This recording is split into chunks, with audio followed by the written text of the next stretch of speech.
Hi there, listeners. Welcome back. Thanks for joining us for another week with StarrCast Podcast, where we talk all things wellness and related to the business of wellness. These are trying times. There's a lot going on in the world. I've lost track of how many wars are happening. I feel like every morning there's another one started somewhere. And it reminds us that how much resilience we need to get through life right now. And so today's guest is a perfect person to talk about resilience. I'm happy to be joined by Kay Pennington from the UK. She is the founder of Resilience and Power, which is a coaching, consulting, motivating company, but she has many years of experience in the beauty and spa industry. So thanks again for joining us, Kay. Thank you, Lisa, and thank you for having me. It's great to reconnect with yourself again as well. Yeah, thank you so much. So, Kay, you have been in beauty a long time. Could you walk us through your career journey? Like, when did you decide, I think I want to be in the beauty industry? How did that happen? Yeah, it came very authentically, gravitated towards it naturally. I was raised by my grandmother as a young girl, and having that female environment, I think, turned my head Mm. towards the importance of self-care. And from a very young age, I found myself doing work experience in salons, washing hair, brushing up, Mm. tea and coffee, hearing conversations.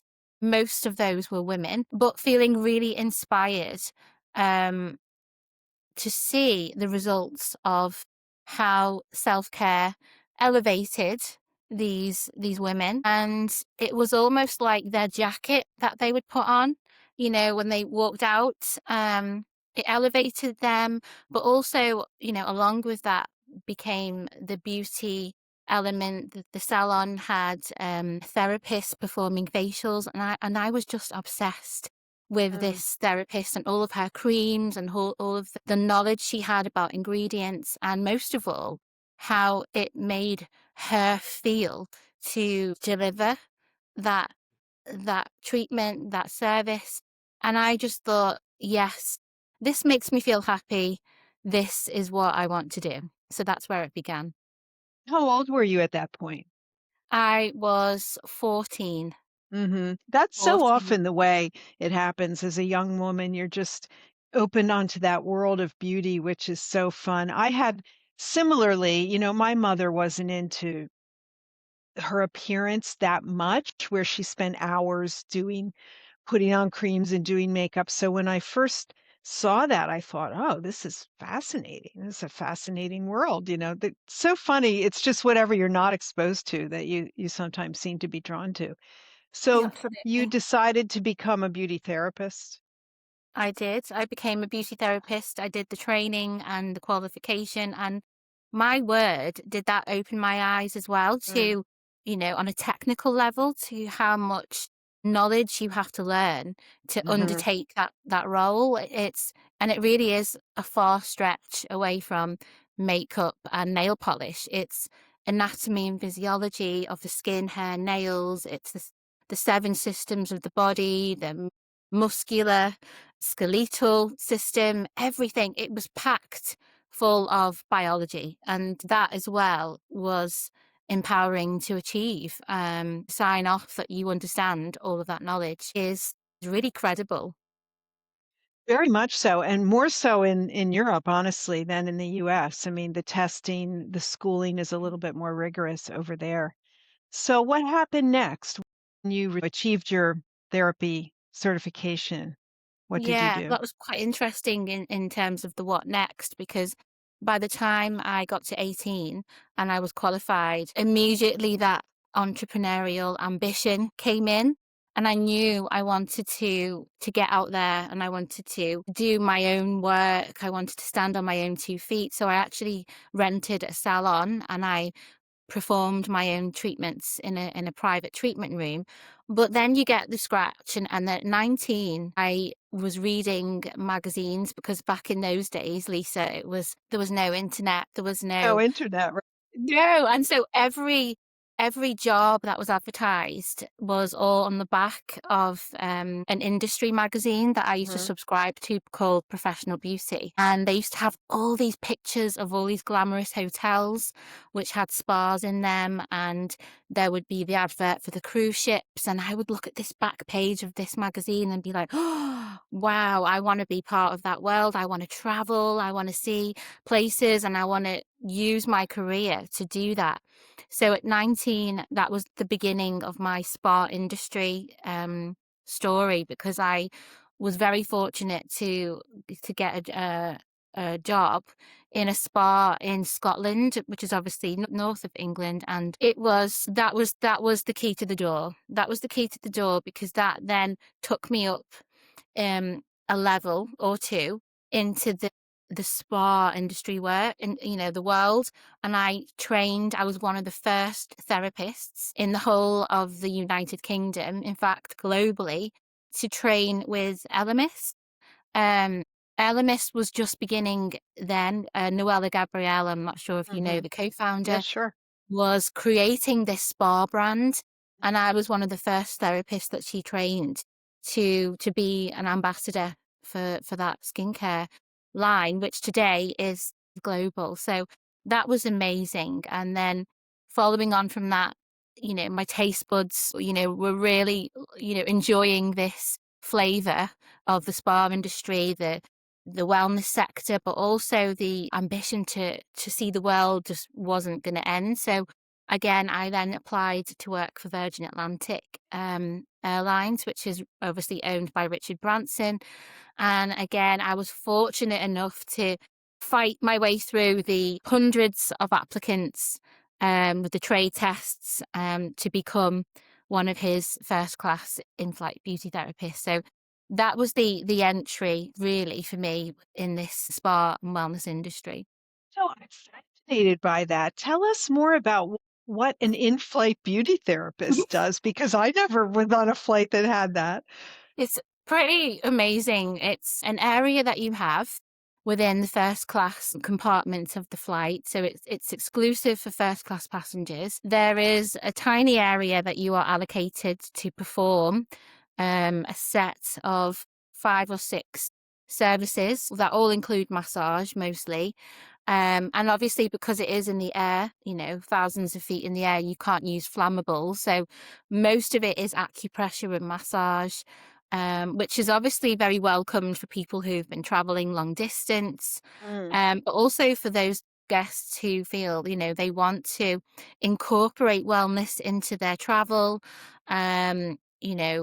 We used to have lots of SAS military politicians, quite stressful work, and coming onto these flights, it was a release for them to have a treatment, a service, but also from a luxury level, you'd have guests who'd saved all of their lives to fly Mm. first class, and then incorporating that experience was magical for them as well. So it was quite unique. It was very hard, long hours and hard work, but it was really rewarding because you were connecting with so many people from all over the world that spoke all different languages.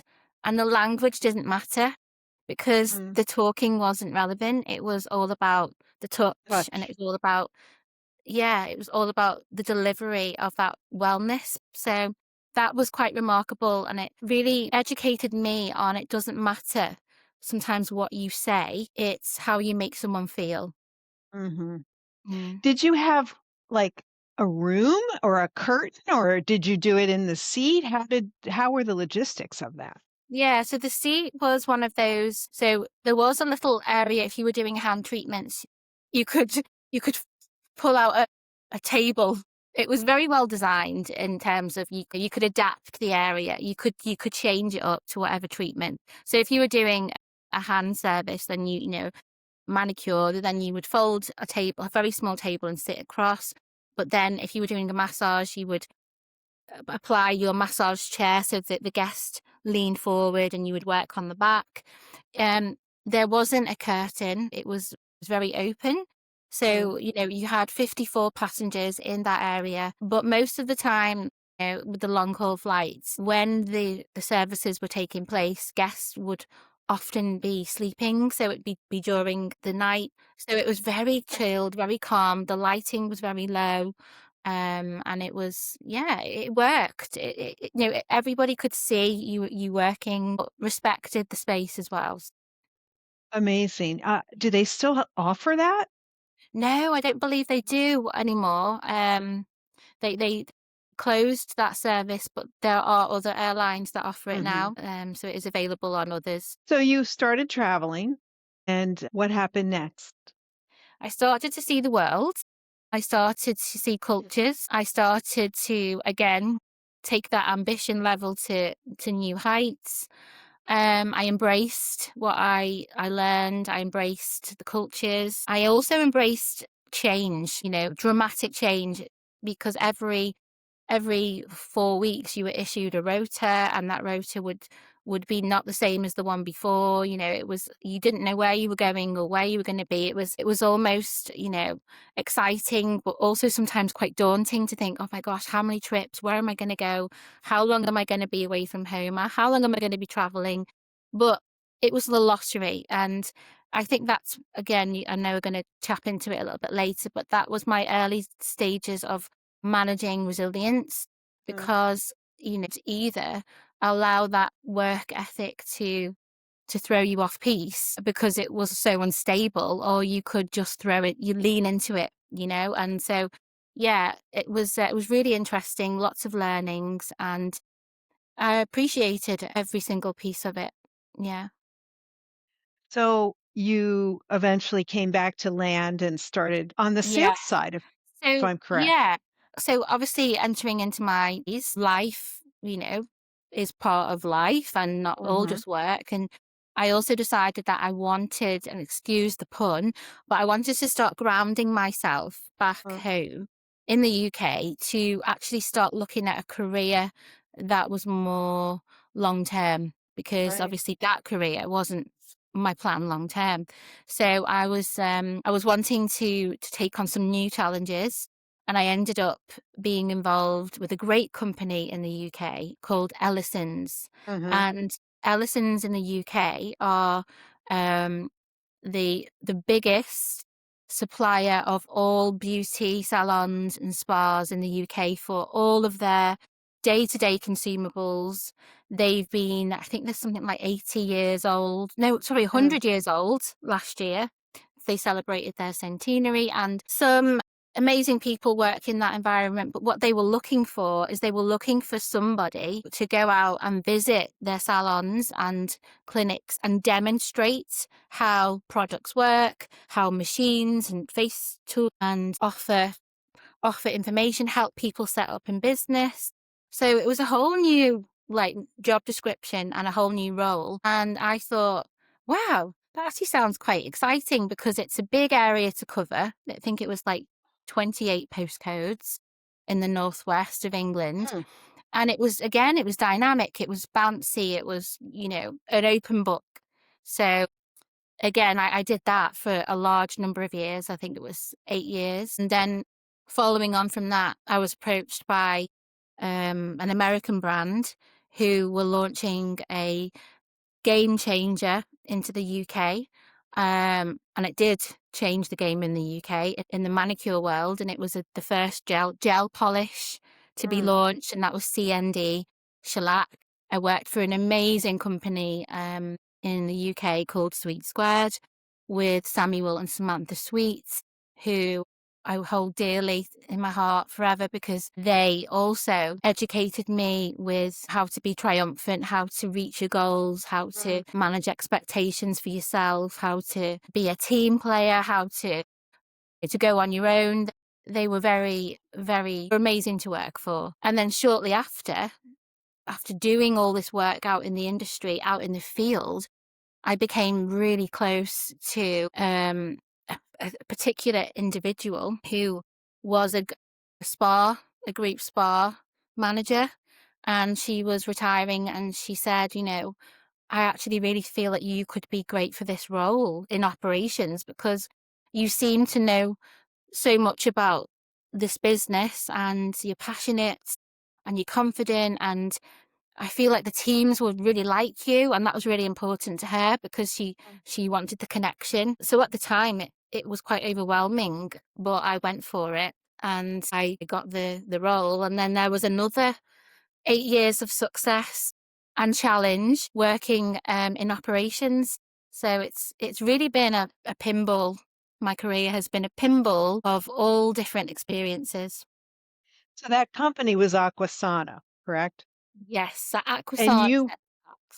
you went into management of multiple units, not just one unit, and from not Absolutely. having done it, which is amazing. How many spas were there under your purview?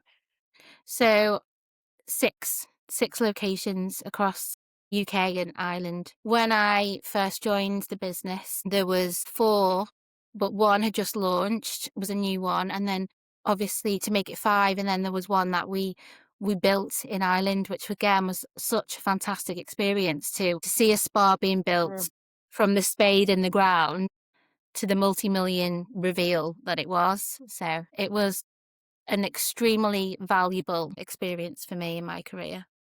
How many people worked under you at that job at Aquasana and Center Parks? Yeah, so it was a big, clunky machine and very process driven in a positive way in terms of structure. So there were in total, if you look at everybody that are the components of each spa, from the cleaners, the laundry, Mm. to therapists, managers, assistants, you'd be looking in the region of around 800 That's a lot of individuals. people. It is a lot of people to steer and Mhm. influence. It was powerful. It was a powerful role to be in. It was an overwhelming role to be in. And it was extremely successful as well. Mhm. In the time that I was in lead, we won 22 awards in the space of Amazing. 8 years. So it really did highlight to me what leadership is really all about.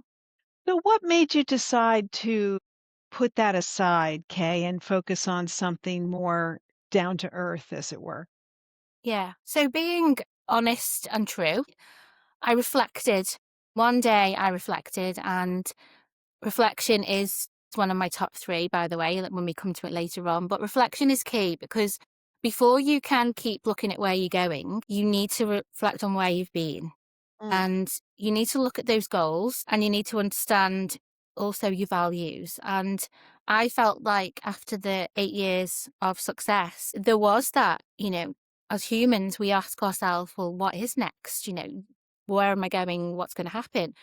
And it was such a fulfilling time that I really reflected on the journey and the learnings, and tried to look at my own strengths and where my enjoyment was and where my success really did come from within that whole realm of activity. And through that piece of work, I discovered that it was all about the connection and it was all about the leadership. That was my personal strengths. It wasn't the facility Mhm. that I was in front of. It wasn't the awards that we were winning. It wasn't the high caliber, guest scores, the reviews, the TV ads or whatever. It wasn't anything about that. And it wasn't even the status. It was the enjoyment and the real happiness for me was the connection in the team. But I realized that a lot of that was from me. It was from what I was doing. I was never told to do that in my job description. And, it made me realize that this was something I was doing that was unique. And many other Mm. spa operator friends that I still have today, I would have conversations with, and they'd say, how are you doing this? Mm. How are you winning these awards? Well, how do you manage? And that's often a statement that comes out a lot anyway in this day and age. How do you manage? And so it made me think, okay, so here I am in this stage of the life that I'm in. What is it I want for the future, and what do I want to give back to the industry that I adore most because it's part of me as a person. And that's when I decided to take a step back and write my programs called Resilience and Power, because what I discovered was that at no point in my whole career journey Had anybody stopped and, aside from saying, okay, here is a new job description, here is a new salary, here is a new company car, here is a new status, what do you need to develop yourself to flow and Mhm. grow into that next role? It felt very much a, here's your job description, here's your new job contract, Mhm. sign, woof, and away we go. And, thank goodness 8 years is a great time to survive. But what I often see out there is, we talk about it a lot. We talk about burnout, we talk about anxiety, we talk about overwhelm. And I felt all of those things during my career. I've always felt them. But through my own personal resilience, I've managed to overcome at every stage. However, there are people that don't. And it's sad to see that people then feel um, dissatisfied, unconfident, and then just fall off and they disappear and they lose themselves. And if only they'd have had that little piece of resilience training, if they had the tools, if they had a little bit of time for themselves just to go, well, what is it about me that makes me special? I'm going to stick with that. Would that make a difference? So that's where resilience and power comes in, because it's the tools to help individuals to find their own personal strength, to put the corporate company on the business strategy and all of the weight of others' expectations aside, and just tune into who you are and what you know you're good at and what you can achieve. Well, that's a fascinating story, and you make a great point about the advancements, right? Or the accolades. You get awards and you get a new title, and it's like a thing that you put on without maybe being ready on the inside, to do it. And so I give you credit for noticing there was a disconnect there between the things you were being labeled with on the outside and maybe how you were feeling on the inside, and that you decided to dive into that. And the use of that word resilience is really good. What made you choose that word?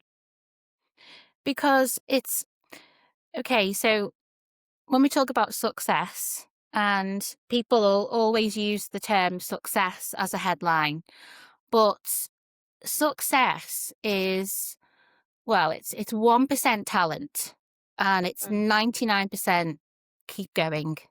Mhm. That's resilience. It's about, similar to running a marathon, the end. The end is the goal, to finish, to get to the end. And, along that track, along that journey, there are obstacles. They may be mental, they may be physical, but it doesn't matter who you are. As a human, you're going to feel it all, but it's the keeping going that gets you to the success, that gets you the medal in your hand. So yeah, I don't know if that helps to sum it up. Oh, it does. It's a really good point to focus on, because as we grow in our careers and up the leadership ladder, you do sometimes you're so focused on the company and the identity and the values of the company that you kind of lose yourself in that mix. And you mix that tendency, and many women in our industry, it's, heavily women, sometimes young women who don't always have like core experiences to draw on.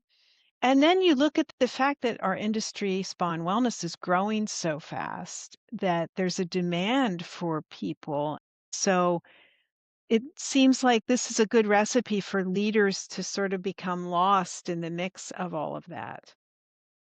Absolutely. I think you said the word identity, and you also, you know, translated back as well to the moments where in a big role, you've got a big role, you've got a big status. What does that mean? What does that Mhm. mean to people? And I often found myself airing a little bit of frustration at the time, Mm. because I'm Kay Pennington and I'm in a room with all of these amazing spa and wellness people and whoever they are.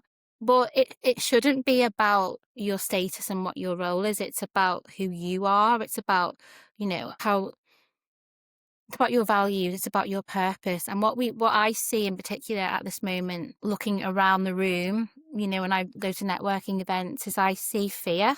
I see judgment, and I see that there are individuals out there who are it's like a hiding behind the status and the role, and they're sometimes not seen or heard for who they actually are, because then when they do decide to change role into change company or Mhm. change their status, it's almost like then their identity is taken away, because everybody's thinking, well, we didn't think you were that person. We thought you were that person.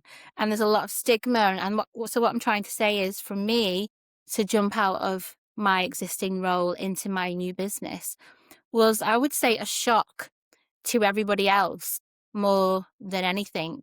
And it was managing their emotions and their judgment that was probably more challenging than my own, because I feel comfortable with who I am and what I do. It doesn't matter what job role I have or what status or what brand I'm working for. I'm always going to have the same passion. I'm always going to have the same energy. And that's what we need to see more of in our industry. So that requires what we would say being authentic, right? And knowing Mm. yourself and being authentic to that self and not losing yourself in the role or the title that you're given. But that's easier said than done, right, Kay? I Mhm. mean, how do people figure out where is the line between what is my identity and what is the identity of my job? How do you determine where that is?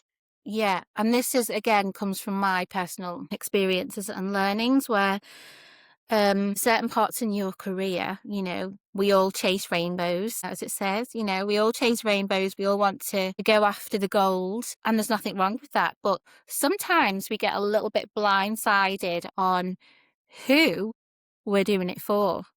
Is it to Mm, get accolades and accreditation and to be seen in the limelight, or is it because I really want to do it? Does it really make me mm, happy? And you see this a lot in sales. Because I've done sales and operations, you see it a lot in salespeople where they're desperately trying to reach that goal, to hit the targets, to satisfy the sales manager, to be at the top, be in the top three, salespeople of the year or whatever. But actually, they're exhausted.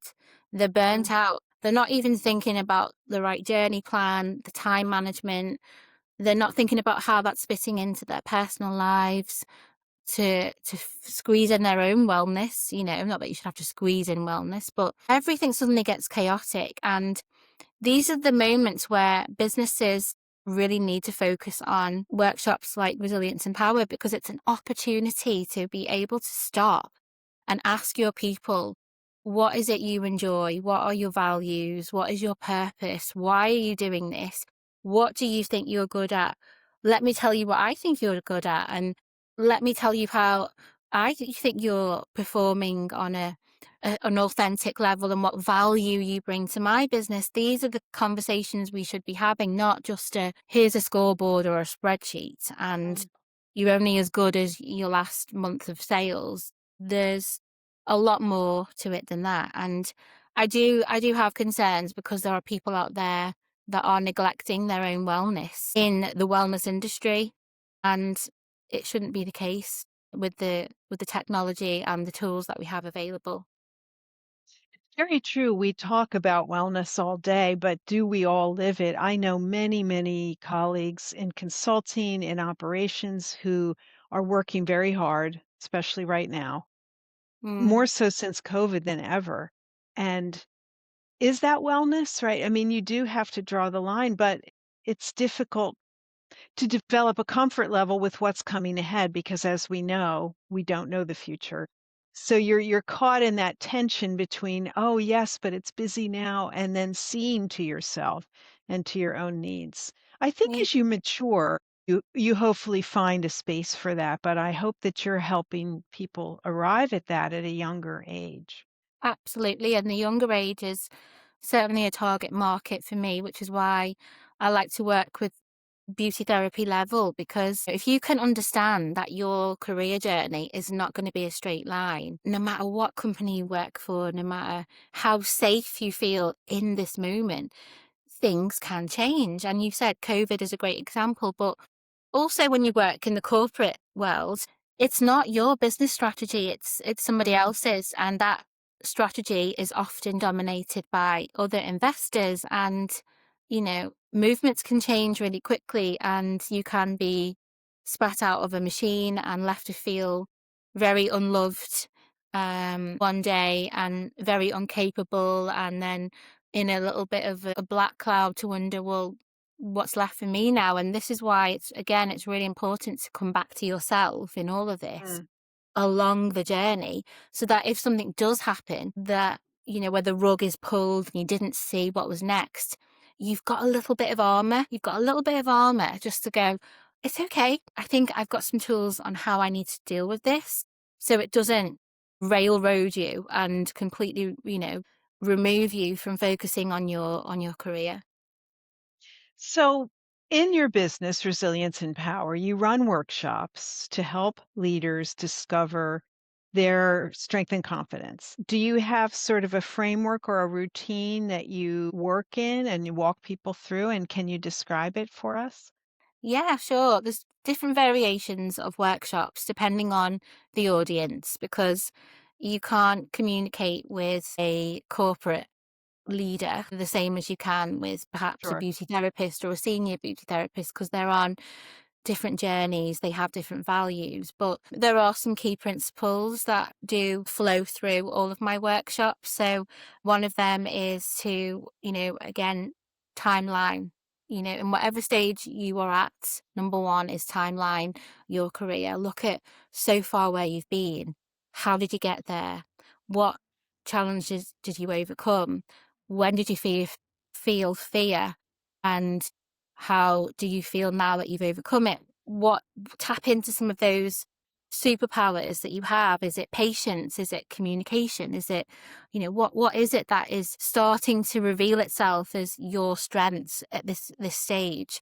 And that can be, again, for everyone. I think before we look at, as humans, we always look at, what do I need? What do I want? How can I gain? What haven't I got? But stop all that. Just have a look at the journey where you've been and learn from that. So reflection is number one. I'd say that another one is really start to understand your behaviors as a person, as an individual. Start to understand, there's tools out there such as personality profiles. There's leadership styles if you're in a leadership role. But start to look at what kind of personality you have and how that then is translated into your role. And before you get to sit in front of your manager, um, or whoever it is that's going to check, do your check-in, Mm. own it for yourself and do your own SWOT analysis and know where your strengths are, where your weaknesses are, what the opportunity is, and when you feel threatened. Because if you can get to understand that from a very early stage in your journey, that will set you up to be a good leader, because then you will also identify it in others. So you will respect Mm. different behaviors. And then the third one, always, that underpins through every workshop, is values. What is it you value and why? Because when we see conflict in the workplace or when we see people leave, it's often because they didn't feel respected, or they didn't feel trusted, or they didn't feel they could communicate and be seen and heard. So what are your values? Why do you value it? And how are you going to communicate that to your employers? Because if they see what your values are and respect and understand them, then they can also understand more about you and your strengths and how you can potentially grow in their organization. So, step one, we reflect back on the journey that we've had and the things we've learned from it. Step two, we assess where we are now. And Hmm. step three is diving into the values. That's always a tough one, I think. And I like to do these group exercises as well. But, you might have a list of 50 values and they're all good. Like there's not a bad one. So how do you get people to choose among the vast array of options, like which are most important to them? How does a person really understand how to drill down and make that choice about which value really represents who I am as a person? Yeah, I love the way you've tapped into this a bit further because it's such a great question. And this simply comes down to what I call the circle of power. So this is one of my signature Mm, sessions that I do with Resilience and Power. And it is all about, okay, so you've got all this stuff, like you said, we have lots of values. We worry about things working and things not working and, you know, lots of lots of things keep us up at night that we mhm. value. However, we have to focus on only what we can control.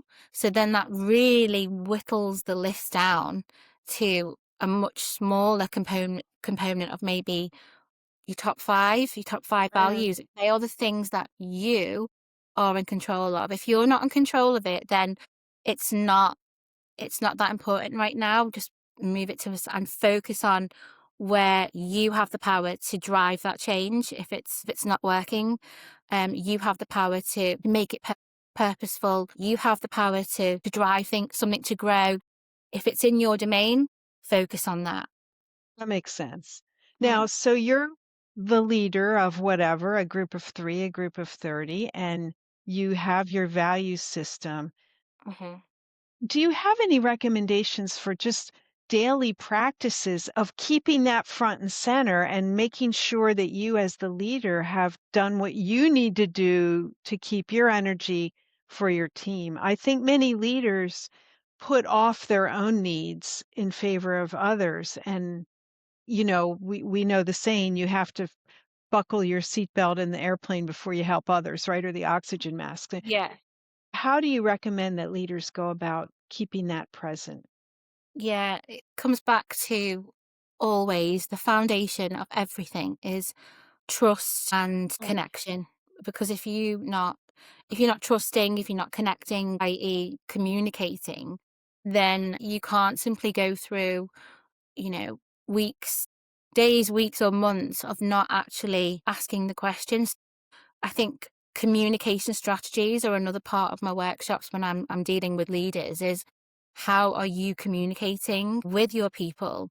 Is it visual? Is it one to one? Is it group? And this is where the cliche comes in because you do have a lot of organizations say, oh, well, we just put on a team build, mm, last month, and we've got a team build every 6 months or every whatever quarter of the year. But a team build is only as good as the coach home. Once the coach mhm, arrives in the car park, then it's pretty much over because those conversations, on the bus or whilst doing an activity are not going to have longevity because it's going to be mm. back to the drawing board on Monday. It's going to be back to people hiding behind screens. So it's how you use your communication strategy to ensure that it's not just a memo that's emailed Mhm. around and from the boss. It's continuous communication, it's continuous connection.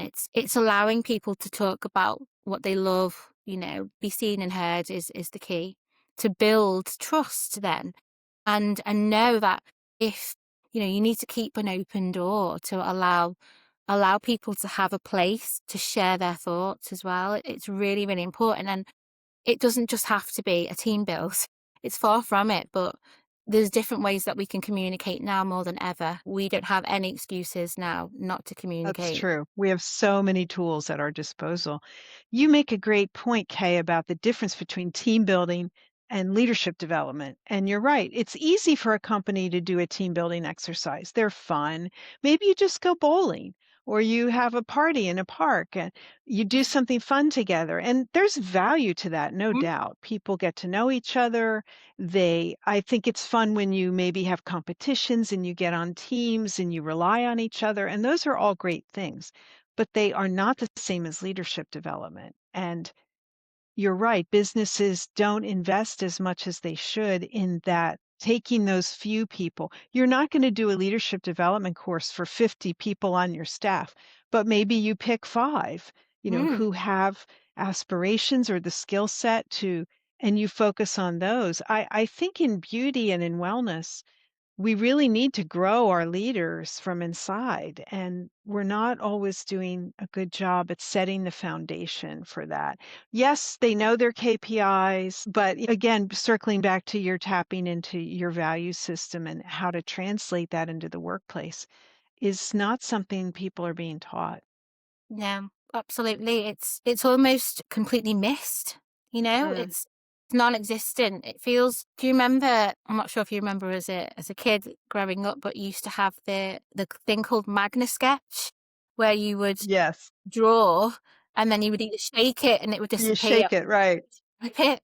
And it feels like sometimes this is what happens in the workplace is we get a short, sharp moment on a team build to tap into something where we feel we can possibly get close to our senior, or, feel we can raise our voice about something, but then because it's just one day and it's a team build, then it's shut down, it's gone. In fact, it's disappeared. And then I'm just back to Kay sitting behind this visor again. And oh, I'll just wait. I'll just hang on, and then it never actually happens. Do you have any advice for someone who's stepping into a new leadership position and is uncertain about their own identity and values? Sorry, do I have any concern? Was that the question? No, do you have any advice for Oh, someone in sorry. that role who's new? Yeah, I do. I think really try and focus on as much emotional intelligence as you can. Mm, I think because we are now, um, yeah, we've got so many more cultural generation gaps.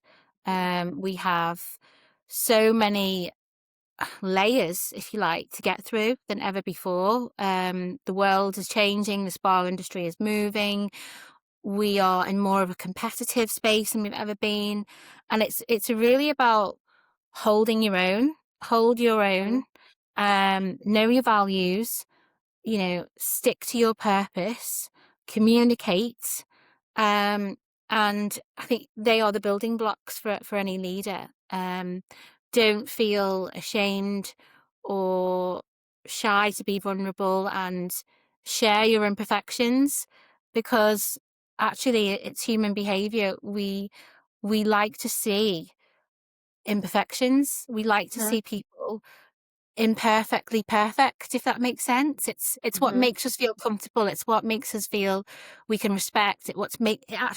It's what makes us feel safe, because we feel an openness and a window to have a little trip and a slip up, but it's okay because you can pull it back and you've got another chance. It's not the end of the world if you make a mistake. So be open and honest and enjoy doing it. Enjoy doing that as well at the same time. It's a great point. I mean, making the mistake is how you learn, right? Mm, Everyone makes mistakes.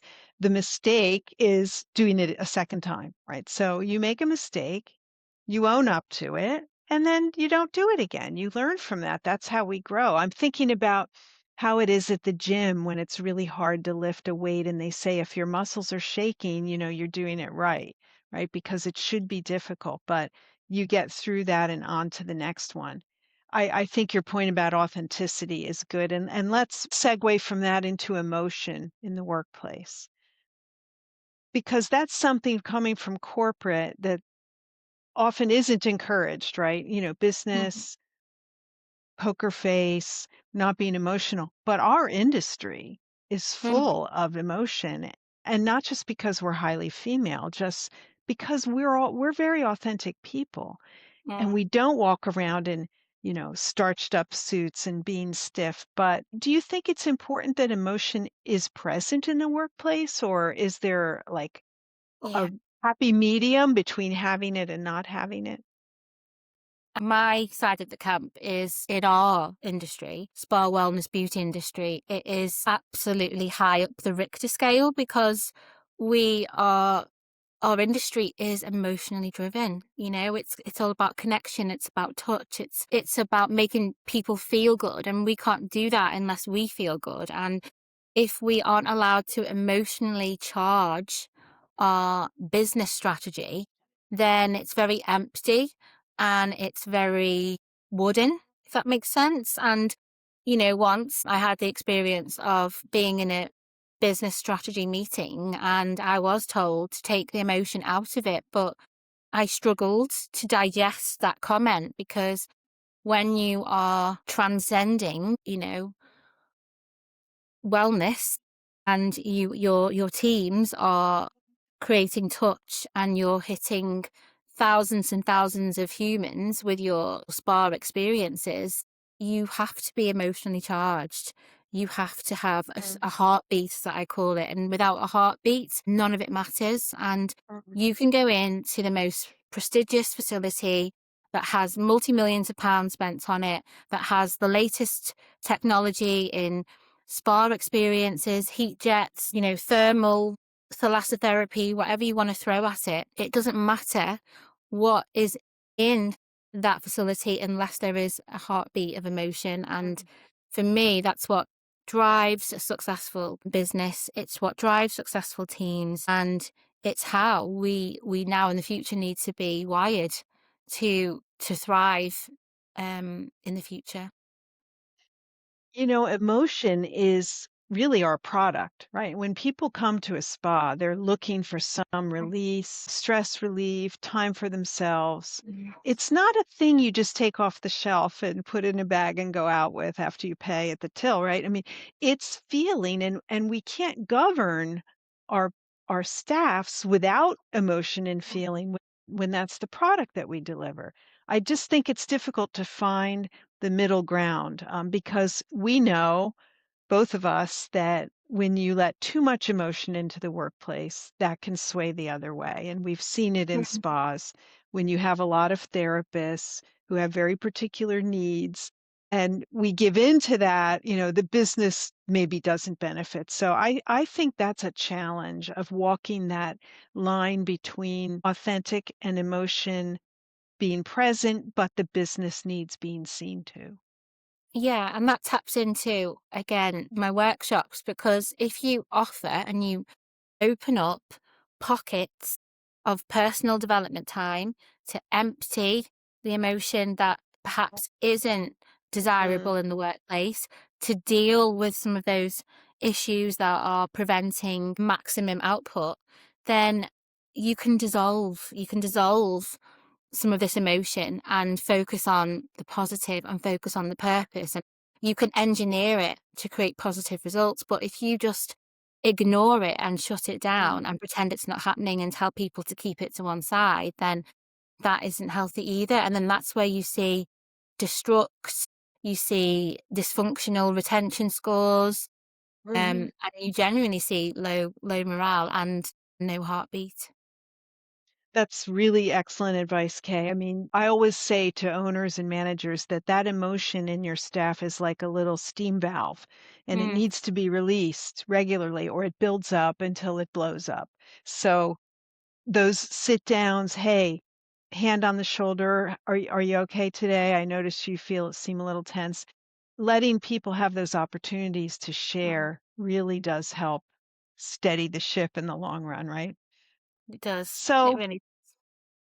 two last questions. The first one, if someone listening is feeling burned out or disconnected from themselves, what advice do you have on how to get back to yourself? And maybe it's outside of work. What things do you do to kind of get back to who you are? Yeah. Well, okay, so first of all, on the individual, ask yourself why. Get the pen, get the paper, and write it down, because until you have explored the why, it's all in your head, and it's all that whirling emotion, and it's, whether it be physical emotion or just all pent up. You need to really look into the why. And I think, again, this is another tool that I have, is to help individuals understand the why, because if you have been keeping things up inside for so long, sometimes you forget and you think it's, oh, I'm just stressed, or oh, I'm just, unhappy, but actually there might be something else that's happening for you that could be resolved. You just need to really understand the why. So what is it that's making me unhappy, but why? What is it I'm doing that I enjoy, and why? So what am I not doing at the moment, and Mm, I'm not satisfied, and why? What's going to make me feel better?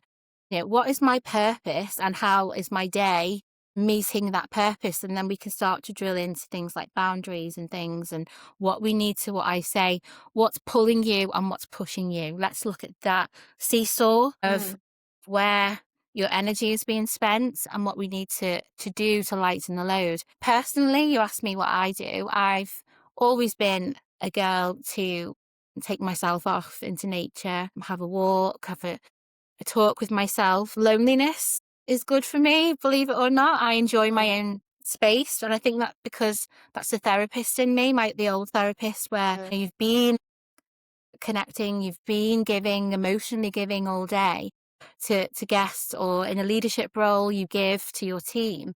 For me, to go into my own circle of power is where I find my strength. And it really is like a sieving exercise where I put everything into the sieve, and I go mm, out running, or I go for a walk, or I just have some time alone and I find the answers. That's my personal way. And then once I've done that, I hit the okay, now I know what I need to do in terms of my mm, action plan mm. to communicate. I think the important thing is finding what works for you, right? I mean, Mm. I love hearing what you do. Everyone's different, but we Oh, need to set that time, right? To yeah. just pull back from the identity of me, the role of Mhm. me at work, into the me who is the human part.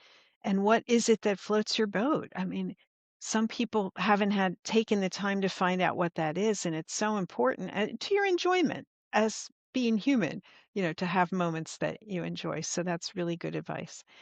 My last question for you, Kay.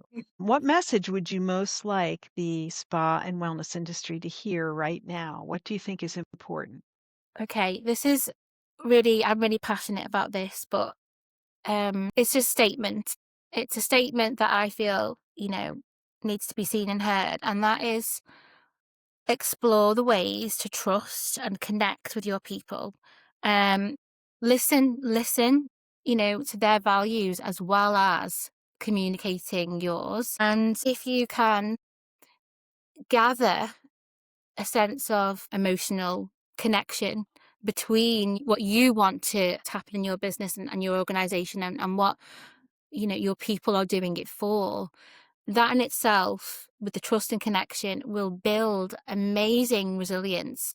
Because then when 3 months, 6 months, 12 months, 2 years later, change happens, whether it be in your control or not, you have a team of people that really trust you and that really want to be in your camp, and that will back you and be behind you because they know that you have got the time for them and you have empowered them.